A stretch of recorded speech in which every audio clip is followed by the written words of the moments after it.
Hello and welcome to the Spring Boot course. In this lesson of this series, we will see how Spring Cloud and related projects help you to create a cloud-ready application. To introduce myself quickly, my name is Patrick Cornelissen. I'm a passionate software developer, trainer and author. I work mostly with Java and I'm a Spring user since 2009. I'm also an active software craftsman and I hosted several code retreats, open space conferences and similar events in the past. Now let's have a look at what we're learning in this lesson. The lesson is divided in several sections, where each section consists of multiple videos and takes usually between 20 and 40 minutes. First, we start to have a look at what a microservice is and what we use as definition in this lesson.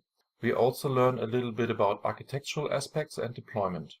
Then we make sure that your setup is ready for the lesson. So we check that Docker and Docker Compose is installed.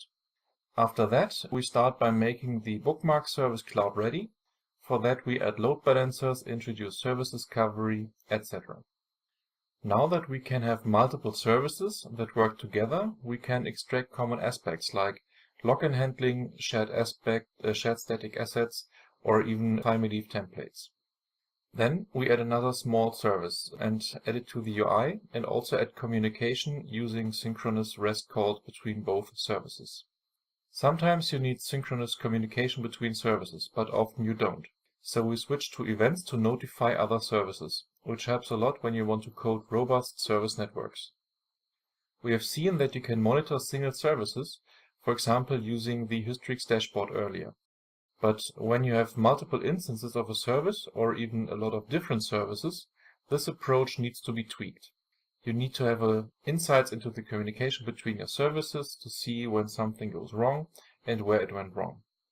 Then we have a look how to package your application so we can deploy it using Docker. And as last section of this course, we're going to explore a few pitfalls that may wait for you along the way when you create your own cloud-enabled application. But first, I want to point out that you should have watched the lesson 1 and 2.